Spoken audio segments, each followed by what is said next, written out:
Face Moscow அல்லது hand கிளவுஸோ இல்ல அல்லது சோஷியல் டிஸ்டன்சிங்கோ ஹெட் கேப்போ ஹெட் கார்டோ எதுவும் நம்மளுக்கு முக்கியம் கிடையாதுங்க. ஹல்லேலூயா. நம்மளுக்கு முக்கியமானது ஒன்றை குறித்து தான் நம்ம இன்றைக்கு பேச போறோம். அது என்ன என்று சொல்லி பார்க்கும்போது peak level of trust in the Lord. அதாவது சாதாரணமான நம்பிக்கை இப்போ இருக்கக்கூடாது. உச்சகட்டத்தில் இருக்கிற ஒரு பிரம்மாண்டமான நம்மளுக்கு ஒரு நம்பிக்கை விசுவாசம் நம்மளுக்கு வேணும். ஹல்லேலூயா. ஆழமான நம்பிக்கை, அசைக்க முடியாத நம்பிக்கை, உறுதியான நம்பிக்கை, உச்சகட்டத்தில் இருக்கிற நம்பிக்கை கர்த்தர் மீது நம்மளுக்கு வேண்டும். We don't need a better sanitizer or a good mask to cover our nose and mouth. We need a peak level of trust in the Lord. Hallelujah. இதுதான் நம்மளுக்கு இன்றைக்கு முக்கியமான ஒரு தேவையா இருக்குது. அது மாத்திரம் இல்லை, நான் சிறு வயதுல இருந்து இப்போ 44 பிளஸ்ஸா இருக்கிறதுனால ஆனாலும் எனக்கு வெறும் கொஞ்சம் ஃப்ரெண்ட்ஸ் தான். ரொம்ப எல்லாம் கூட பழகுவேன். ஆனா ரொம்ப க்ளோஸ் அப்படின்னு சொல்லி பார்க்கும்போது சிலர் தான் இருப்பாங்க. அப்படி சிலரா இருந்தா கூட எல்லாவற்றையும் நான் ஷேர் பண்ணிக்க மாட்டேன். ஆனா அவங்க எல்லாமே என்கிட்ட ஷேர் பண்ணுவாங்க. கான்ஃபிடென்ஷியலா வைக்குவேன். அவங்களுக்கு நான் அட்வைஸ் பண்ணுவேன், சஜஷன்ஸ் கொடுக்குவேன், ஐடியா கொடுக்குவேன். I share my peace of mind, எல்லாம் நான் பண்ணேன். ஆனா நான் எந்த காரியத்தையும் என்னோட குடும்பத்தின் பிரச்சனையோ நான் யாருக்கிட்டையும் சொல்றது கிடையாது. ஏன் அப்படின்னு சொல்லி பார்க்கும்போது, to say keep it simple, I don't trust in people.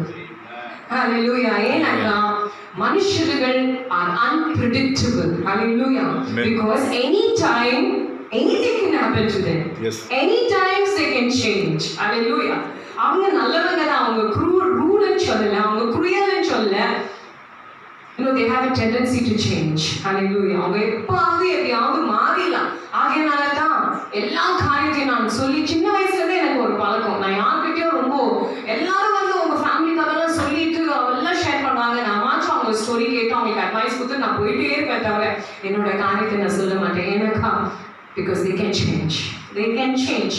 But today I'm here before you to say and talk about one who will never ever change, and he is Jesus. Hallelujah. எபிரேயர் 13:8 சொல்லுகிறது, அவர் நேற்றும் இன்றும் என்றென்றைக்கும் மாறாதவர். Hallelujah. மனுஷன் மாறலாம், seasons மாறலாம், எல்லாம் மாறலாம். ஆனா கர்த்தர் ஒருபோதும் மாறாதவரா இருக்கிறார். Hallelujah.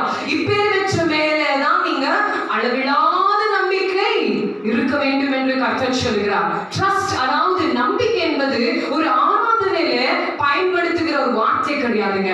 ஏதோ செய்தியில பயன்படுத்துகிற ஒரு வார்த்தை கிடையாது. இன்றைக்கு நம்பிக்கை என்பது இது ஒரு பிரம்மாண்டமான ஒரு வார்த்தையா இருக்கிறது. It is more than a word. Trust. Hallelujah. நம்பிக்கை வெறும் ஆராதனையில பாடுகிற ஒரு வார்த்தை இல்ல, இது ஆழமான ஒரு பொக்கிஷமான வார்த்தைங்க. பாருங்க, நீங்க எல்லாரும் இடத்துல நான் கேட்டா எல்லாருக்கும் நம்பிக்கை இருக்கா இயேசு மீதுன்னு சொன்னா எல்லாம் என்ன பண்ணலாம், எல்லா கரையில வச்சு எனக்கு நம்பிக்கை இருக்கு, எனக்கு நம்பிக்கை இருக்குன்னு எல்லாரும் சொல்லலாம். ஆனா எல்லாரும் ஒரே நிலைமையில இருக்க முடியாது. எல்லாரோட நம்பிக்கை ஒரே லெவல் இருக்காது. ஒருத்தருக்கு பெரிய நம்பிக்கை இருக்கும், ஒருத்தருக்கு சின்ன நம்பிக்கை இருக்கும், ஒருத்தருக்கு சில கொஞ்சம் கூட நம்பிக்கை இல்லாமல் இருக்கலாம். ஆனா எல்லாரும் பாருங்க, இப்போ வந்து say for example, இப்போ நம்ம பசங்களை பார்க்குறோம். எல்லா கிளாஸ் ஸ்டூடெண்ட்ஸ் எல்லாம் போயிட்டு இருக்காங்க. எல்லாரும் என்ன சொல்லுவாங்க, நீங்க படிக்கிறீங்க, ஆமா நாங்கெல்லாம் ஸ்கூல் போற பிள்ளைங்க, நாங்கெல்லாம் படிக்கிறோம் அப்படின்னு சொல்லலாம். ஆனா ஒருத்தரே கேட்கும் போது தான் நீங்க எந்த கிரேட்ல இருக்கிறீங்க அப்படின்னு கேட்கும் போது தான் they will be very specific. நான் 5th கிரேடு, நான் 4th கிரேடு, நான் 3rd கிரேடு அப்படின்னு சொல்லுவாங்க. அப்போ நம்ம என்ன பண்ணலாம், அவங்க கிரேட், அவங்க லெவலை புரிஞ்சுக்கலாம் இல்லைங்களா? அதே போல தான் இங்க இருக்கிற எல்லாருக்கும் என்ன இருக்கு, விசுவாசம் இருக்கு. ஆனா அந்த விசுவாசம் can vary from person to person.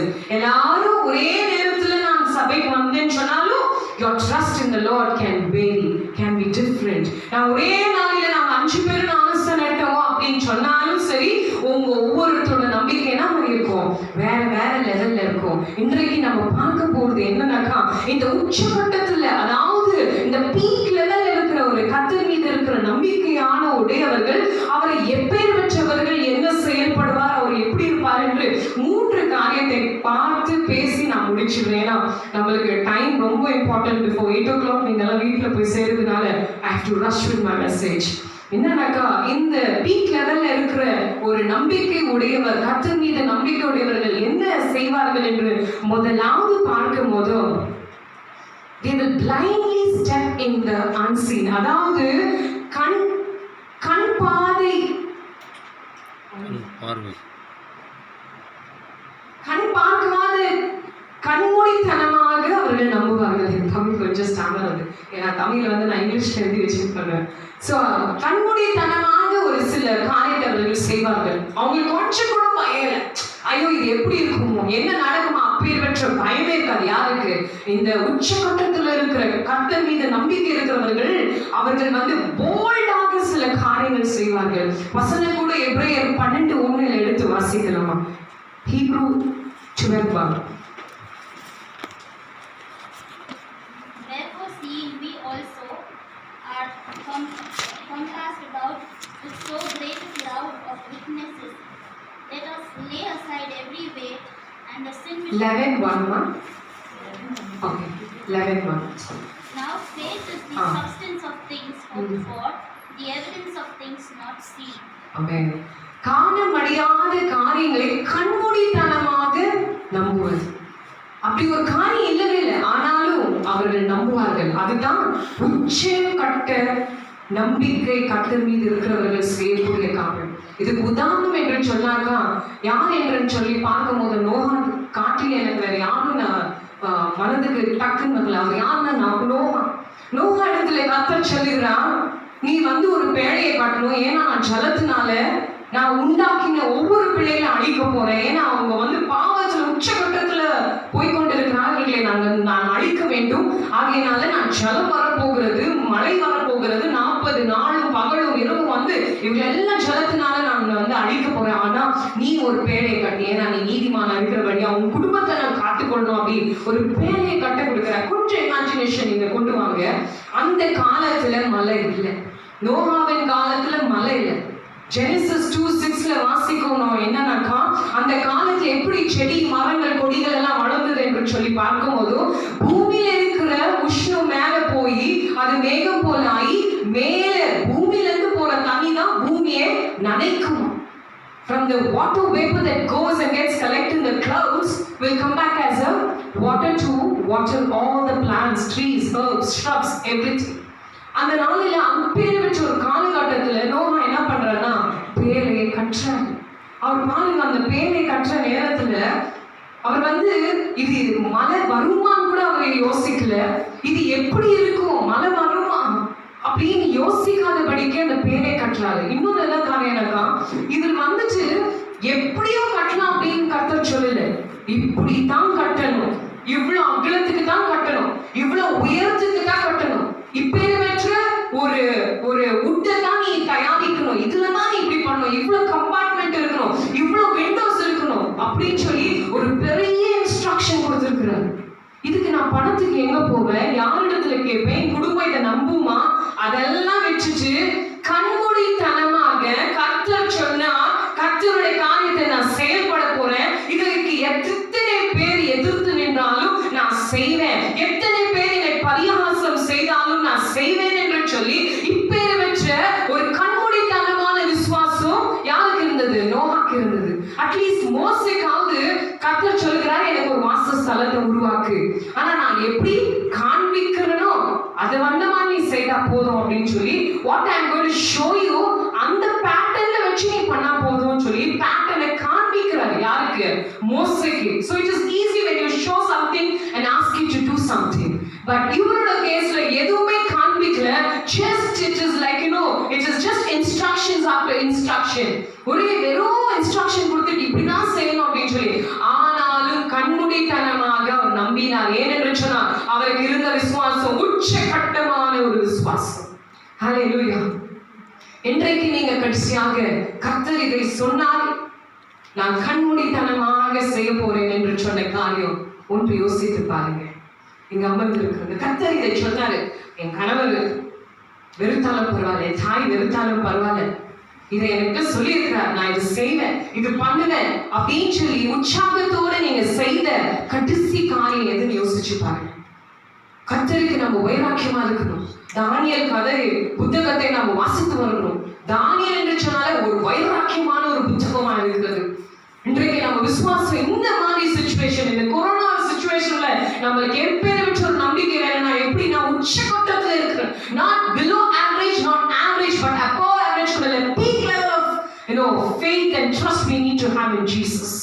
ஹalleluya. எத்தனையோ செய்திகளை கேட்கிறோம், அதெல்லாம் நம்ப கூடாது. எத்தனையோ பார்க்கிறோம், நம்ப கூடாது. உங்களுக்கு அசைக்க முடியாத நம்பிக்கை என் தேவன் மேல வைக்க வேண்டும் என்று கர்த்தர் விருப்பப்படுகிறார். ஹalleluya, ஹalleluya, ஹalleluya. பாருங்க, நோகா இப்பேற்பட்ட ஒரு அருமையான காரியத்தை அவர் செய்தார். இவ்வளவு பெரிய பேரை கட்டி முடித்து ஜலத்துக்காக காத்து இருக்கிறார். ஹalleluya. இன்றைக்கு நம்ம கூட அப்பேற்பட்ட ஒரு காரியத்தை செயல்பட வேண்டும். சீஷர்களை பாருங்க, சீஷர் மீன் பிடித்து கொண்டிருக்கிற வேலையில பேதுருவும் மற்ற சீஷர்களும் தேவன் அவரிடத்துல வந்து எல்லாவற்றையும் விற்று வாங்க, நான் உங்களை மனுஷனை பிடிக்கிறவர்களாய் மாற்றுவேன் என்று சொல்லும் போதும் சற்று நீங்க யோசித்து பாருங்க, அவங்களுக்கு எப்படி இருந்திருக்கும். மனுஷனையா, முதலாவது மனுஷனை நம்ம பிடிக்கவே முடியாது, இது என்ன லாஜிக், இது என்ன கதை அப்படின்னு சொல்லிட்டு அவங்க ஆராய்ச்சி லாஜிக்கலா திங்க் பண்ணாத கண்மூடித்தனமாக கர்த்தர் சொன்னார், மீன் பிடிக்கிறதுல இருந்து இந்த மனுஷனை பிடிக்கிறவராய் மாற்றுவார் என்று சொல்லி ஒரு ஆழமான விசுவாசத்தோட நம்பிக்கையோட எல்லாவற்றையும் விட்டு இயேசு பின்னாலே போனது நாங்க காண்கின்றோம். இன்றைக்கு இப்பேற்பட்ட உச்சகட்டத்தில் விசுவாசம் நம்பிக்கையுடையவர்கள் என்ன செய்வார்கள் என்று சொன்னால், கண்மூடித்தனமாக சொன்ன காரியத்தை நம்பி அவர் செயல்படுவார்கள். They will do it. Hallelujah. அது மாத்திரம் இல்லை, இந்த நான் படிக்கிற ஸ்கூல்ல வேலை செஞ்சுட்டு இருக்கும் போதும் பசங்க வந்து சம்டைம்ஸ் get cranky, ரொம்ப ஒரு மாதிரி டிஸ்டர்ப் ஆயிடும். ரொம்ப நேரம் உட்காந்துட்டு எழுதிட்டே இருக்கிறதுனால அவங்களுக்கு ரொம்ப போர் அடிச்சிடும், ரொம்ப டிஸ்டர்ப் ஆகிடுவாங்க, அப்படி இப்படி ஓட ஆரம்பிச்சுடுவாங்க. இல்லைன்னா ஃப்ரீ பீரியட் இருக்கிற டைம்ல நான் என்ன பண்ணுவேன், பசங்க எல்லாம் உட்கார வச்சுட்டு இப்போ ஒரு இமேஜினேஷன் ஸ்டோரி நான் சொல்றேன் அப்படின்னு சொல்லிட்டு எல்லாரும் கண் மூடுவோம் அப்படின்னு சொன்னா கண்ணு மூடிடுவாங்க. இதோ இப்போ நான் இப்போ ஃபாரஸ்ட்ல போறோம் அப்படின்னு சொன்னாலே அவங்களாம் ஐயோ ஃபாரஸ்ட் அப்படியே பயப்படுவாங்க. இதோ நீங்க தண்ணியில குதிக்கிறீங்கன்னா அப்படின்னு சொல்லுவாங்க. நான் என்ன சொல்லுவேன்னா, நான் என்ன சொல்றேனோ அதை அப்படியே கண்மூடித்தனமா நம்பி அவங்க என்ன பண்ணுவாங்க, அவங்க எக்ஸ்பீரியன்ஸ் பண்ணுவாங்க. அதே போல கர்த்தர் உங்க காரியத்துல உங்க வாழ்க்கையில எதை சொன்னாலும் நீங்க கண்மூடித்தனமாக விசுவாசிக்க வேண்டும். அதனாலதான் வசனம் சொல்லுகிறது, நீங்க சிறு குழந்தை போல ஆகவிட்டால் பரலோக ராஜ்யத்தை நீங்க பிரவேசிக்க முடியாது. ஏன்னா பரலோக ராஜ்யம் உங்களுக்கு தெரியல, எப்படி இருக்குது, எங்க இருக்குதுன்னு தெரியல. ஆனா நீங்க சிறு குழந்தைய போல விசுவாசத்துல இருக்க வேண்டும் என்று சொல்லி கர்த்தர் விருப்பப்படுகிறார். ஹalleluya. So when you say I have நம்பிக்கை சொன்னா உச்சகட்டத்துல நம்பிக்கையில நீங்க போக வேண்டும். ஹalleluya. அடுத்தது the peak level trust in the Lord இருக்கிற ஜனங்கள் உச்சகட்டத்துல நம்பிக்கை உடையவர்கள் என்ன செய்வார்கள் என்று சொன்னால், கர்த்தருடைய தன்மை நன்றாக அறிந்திருப்பார்கள். ஹalleluya. இவர்கள் எப்பேற்பட்டவர்கள் என்று சொன்னால், கர்த்தரே எல்லாவற்றையும் அறிந்தவர்களா இருப்பார்கள். in and out of God they know. அவர் உட்கார்ந்து அவர் எப்படி யோசிப்பாரு, நடந்தா எப்படி யோசிப்பாரு, ஒரு பாவியை பார்த்தா ஒரு பார்வையில என்ன யோசிப்பாரு, எப்படி மன்னிப்பாரு, எப்படி அவரோட மகிமை விளங்கும் அப்படின்னு சொல்லி எல்லாவற்றையும் அறிந்தவர்களா இருப்பார்கள். யாரு? உச்சகட்டத்துல நம்பிக்கை கர்த்தர் மீது உடையவர்கள். ஹalleluya. அதான் தானியேலில் ஒரு வசனம் எடுத்து வாசிக்கலாம். தானியேல் 11:32 எடுத்து வாசிக்கலாம்.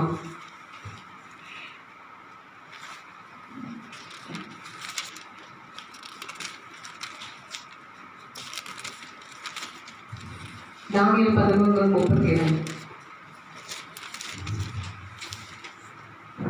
The flattery will corrupt those who have violated the covenant, but the people who know their God will firmly resist it. Amen. தேவனை அறிந்த ஜனங்கள் திடன் கொண்டு அதற்கு ஏற்றபடி செய்வார்கள். ஹalleluya. கர்த்தரை அறிந்த பிள்ளைகள் எப்படி இருப்பாங்க? அவங்க நம்பிக்கையுடையவர்களா இருப்பாங்க.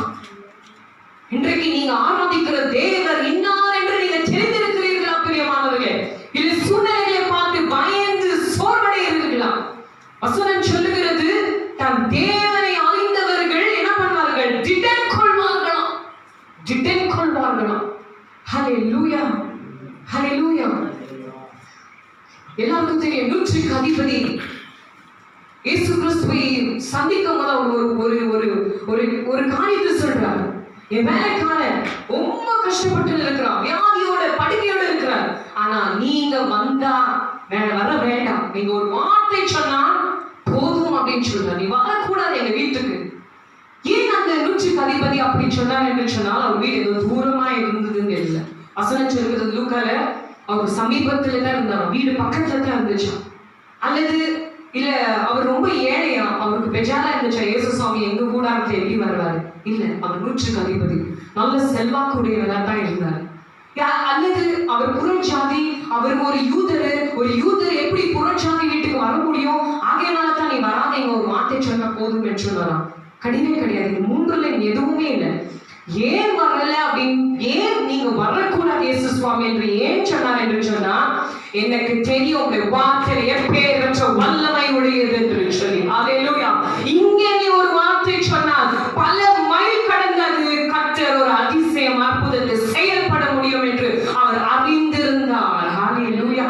பாருங்க, பரிசேயர்களுக்கு எத்தனையோ பிள்ளைகள் எல்லாம் இயேசு சுவாமி தொட்டாதான் அதிசயம், தொட்டாதான் அற்புதம், தொட்டாதான் சுகம் அப்படின்னு எத்தனையோ பேர் இருந்த மத்தியில 100க்கு அதிபதி என்ன ஒரு விசுவாசம்னா, நீங்க வரவே வேண்டாம் இயேசு சுவாமி, இங்கே இருந்து ஒரு வார்த்தை சொல்லுங்க, என் வேலைக்கார அங்க குணமாகுமா என்று சொன்ன கர்த்தர் எவ்வளவு அறிந்து புரிந்தவனா இருந்தா பாருங்க 100பதி.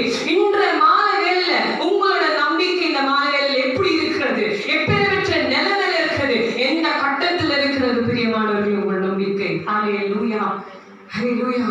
பாருங்க, ஒரு வசனம் சொல்லுகிறது, பயங்கரமா இருக்கு அந்த வசனம். லூக்கா 18:8 சொல்லுகிறது, தேவகுமாரன், தேவ மனுஷகுமாரன் பூமிக்கு திரும்பும் போது விசுவாசத்தை நான் காண்பேனோ என்றார். எவ்வளவு ஒரு அன்புதான் தனிந்து போவோம்னு கேள்விப்பட்டிருக்கோம். The love will become cold அப்படின்னு நம்ம எல்லாம் கேள்விப்பட்டிருக்கிறோம். ஆனா இது பயங்கரமான ஒரு புதிய காரியமா இருக்கிறது.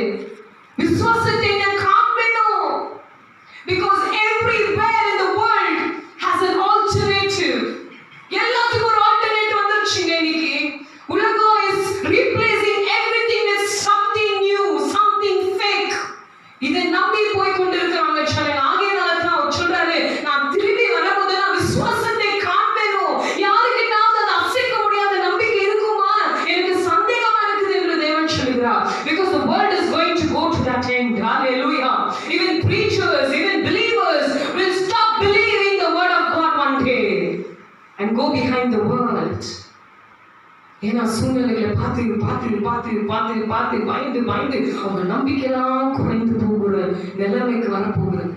நீங்க பார்த்து கொண்டிருக்கிற கொரோனா இது வெறும் ஆரம்பங்க. இப்பேற்பட்ட பெஸ்டிலன்ஸ் வாதைகள் அதிகமாய் வரப்போகிறது. இப்பேற்பட்ட சூழ்நிலை நான் பார்க்கல, என் பெற்றோர்கள் கூட பார்த்திருக்க மாட்டாங்க. ஆனா இன்றைக்கு எல்லாம் 3 ஜெனரேஷன் பார்த்துன்னு இருக்கிறது. வரப்போற நாட்களில் இதை விட கொடுமையான காரியங்கள் நாம சந்திக்க போகிறோம். ஆனா உங்களுடைய என்னுடைய நம்பிக்கை எப்படி இருக்கிறது? எதை மீது இருக்கிறது? நம்ம செய்கிற வேலை மேல இருக்கிறதா, இல்ல உன் புயத்தில் இருக்கிறதா? எதை மீது இருக்கிறது உங்க நம்பிக்கை? இன்றைக்கு உன் நம்பிக்கை அசைக்க முடியாத நேற்றும் இன்றும் என்றென்றைக்கும் ஆனாலும் மீது அளவில்லாதபடிக்கு நம்பிக்கை வேண்டும். ஹல்லேலூயா. யோனா ஒரு காரியத்தை சொல்லுகிறார். யோனா சொல்லுகிறார், ஐயா எனக்கு தர்ஷீஷுக்கு நினைவுக்கு போன்னு சொன்னீங்க. நான் ஏன் தெரியுமா தர்ஷீஷுக்கு ஓடி போனேன்? எனக்கு தெரியும். ரொம்ப அழகா இருக்கு அந்த வசனம், நீங்க வாசிக்கணுமே. 4:2 அவர் சொல்லுகிறார், எனக்கு தெரியும் தேவனே, நான் ஏன் தெரியுமா நான் நினைவு பட்டணத்துக்கு போகாதபடி நான் தர்ஷீஷுக்கு போனேன். ஏன்னா எனக்கு தெரியும் நீ இறக்க முடியவர். ஹல்லேலூயா. மனமுருக்க முடியவர். அது மாத்திரமல்ல, மிகுந்த கிருபை உள்ளவர் என்று நான் அறிந்திருக்கிறேன். நீ கட்டாயம் நினைவு பட்டணத்தை அழிக்க மாட்டீங்க, எனக்கு தெரியும். ஆகையினால நான் அங்க போகாதபடி இங்கே ஓடிட்டேன் அப்படின்னு சொல்றாரு. அப்படின்னா யோனா தன் தேவன் ஆராதிக்கிற தேவனை இன்னார் என்று புரிந்து வைத்திருந்தார். He knew his God very well. How compassionate, how merciful, how kind my Father can be. இன்றைக்கு நீங்க அமர்ந்திருக்கிறவர்கள் உன் தேவனை நீங்க அறிந்திருக்கிறீங்களா? எவ்வளவு அறிந்திருக்கிறீங்க? எவ்வளவு அறிவீங்களோ அவ்வளவு நம்பிக்கை கூடும். ஆமென் சொல்லலாம். எவ்வளவு நீங்க கர்த்தரை அறிகிறீர்களோ அவ்வளவு நம்பிக்கை உங்களுக்கு வரும்.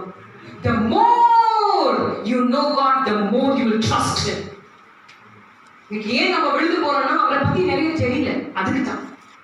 அவர் எப்படி தெரியல, ஆகையனால தான் நம்பிக்கை இல்லாதபடிதான் விழுந்துரும். ஐயோ நடக்குமா, ஐயோ போக தேவனை நம்பிந்து வேற எதனா ஆல்டர்னேட்டிவ்ஸ் பார்க்கலாம் ஓடிக்கணும். அதனால தான் நன்மை நடக்கிறது. ஆகையனால உச்சகட்டத்தில் இருக்கிறவர்கள் எப்படி இருப்பார்கள் என்று சொன்னா, எப்படி இருப்பார்கள் சொன்னாக்கா, they will believe, they will trust the nature and the characteristic of God. Hallelujah. கர்த்தருடைய தன்மையை நன்றாக அறிந்திருப்பார்கள். Hallelujah. இன்னொரு காரியத்தை வாசிக்கிறோம். அடுத்தது இந்த உச்சகட்டத்தில் இருக்கிற விசுவாசம் உடையவர்கள் எப்படின்னு சொன்னா அவர்கள் ஆபத்து காரியங்களை எடுத்து செய்வார்கள். மறுபடியும் சொல்லுங்க, ஆபத்தான காரியங்களை கூட எடுத்து செய்வார்கள். ஆபத்து கர்த்தர் சொல்லிட்டார் செய்யலாம், கர்த்தர் சொன்னாரு போலாம், என்னதான் நடக்குது பார்க்கலாம், அப்படி ஒரு நம்பிக்கை. அல்லேலூயா. இன்றைக்கு நம்ம வர வேண்டும். Especially in the time, the perilous time that we are living in, we need to have 100% peak level of trust in the Lord. Hallelujah. Hallelujah. Daniel 6:10 வாசிக்கலாம். Hallelujah.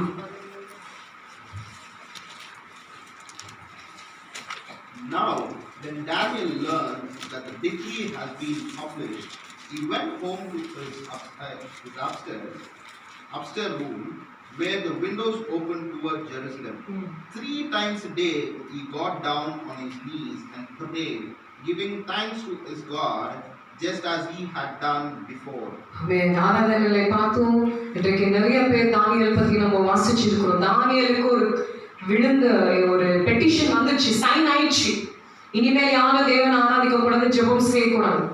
வசனம் சொல்லுகிறது அதை தெரிந்து பின்பு, ஹல்லேலூயா, அதை தெரிந்து பின்பு கூட அவர் என்ன பண்ணாரு, எருசலேமை நோக்கி அவர் ஜெபம் செய்தார். எவ்வளவு துணிகரம் இருக்கணும் பாருங்க. He's after the king's position. Positionல இருக்கு. He's not somebody ordinary.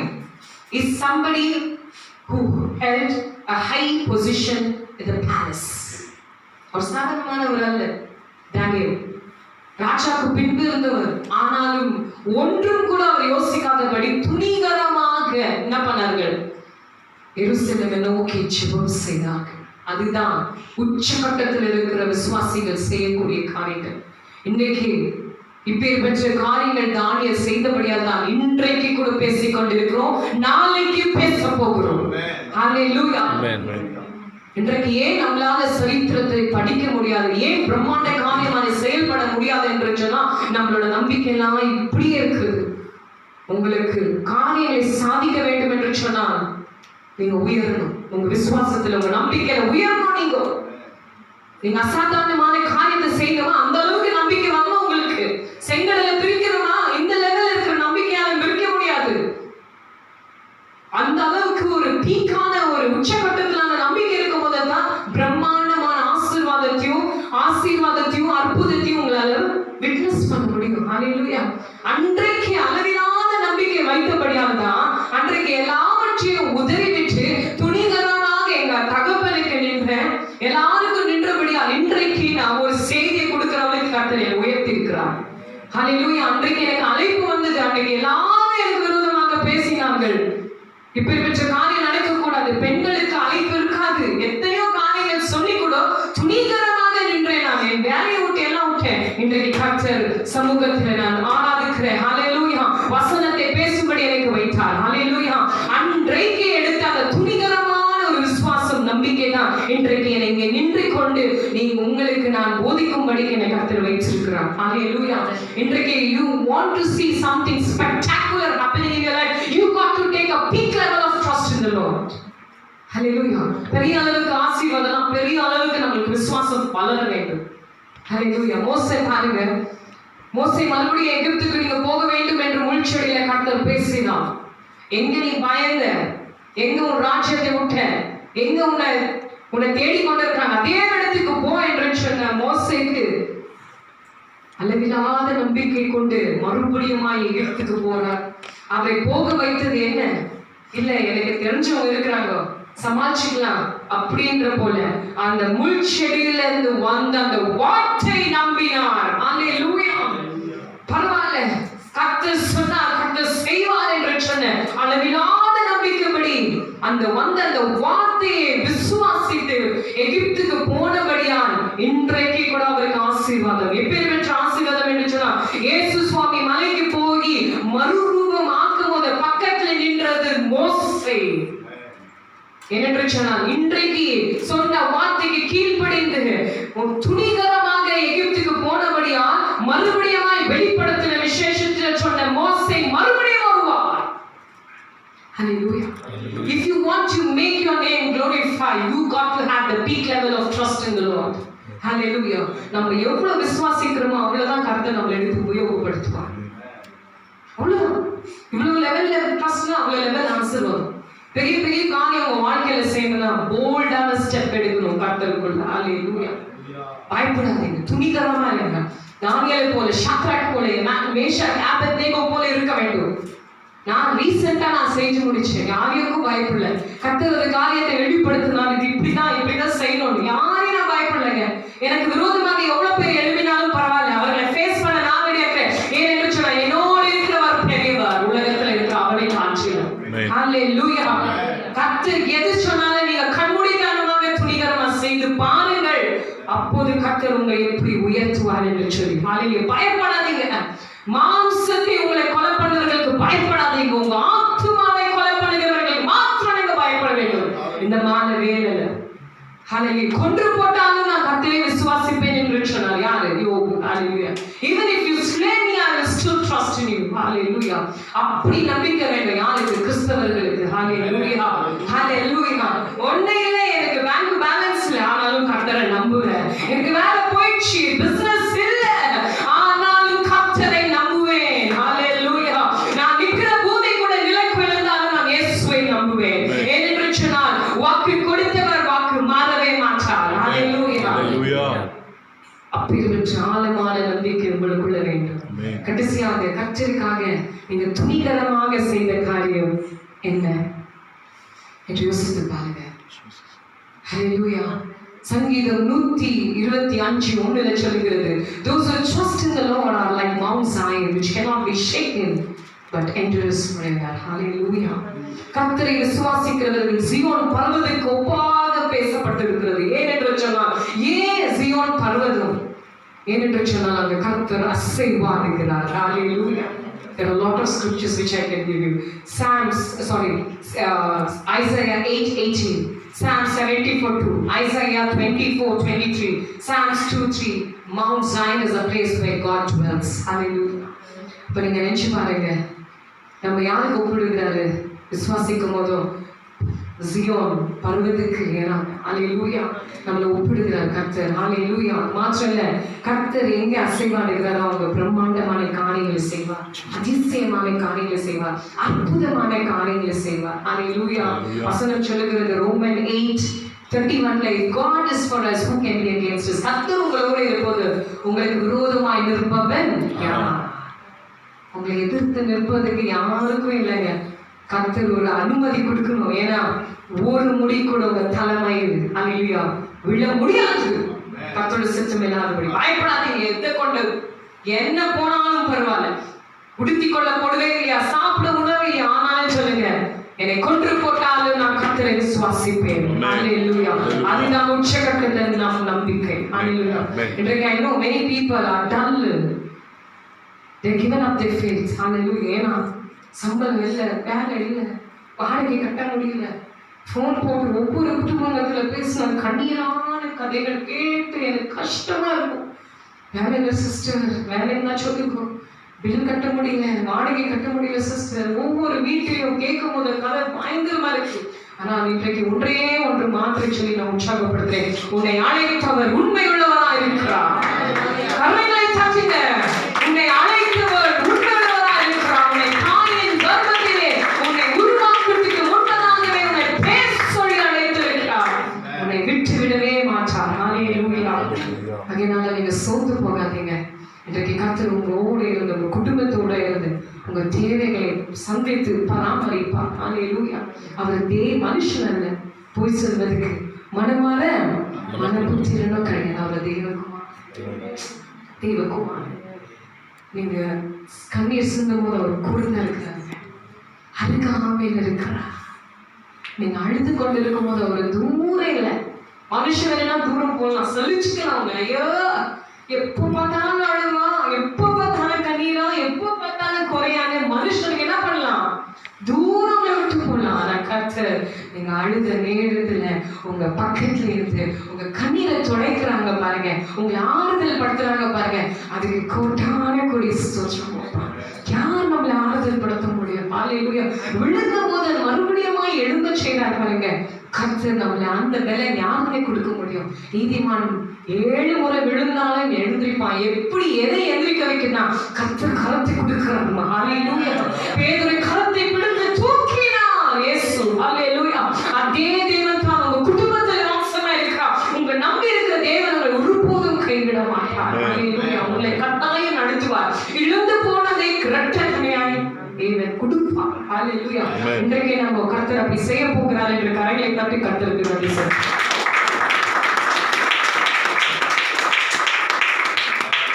எழுந்து நான் சொன்னபடியே நான் சீக்கிரம் முடிச்சிட்டேன். Thank you, Jesus.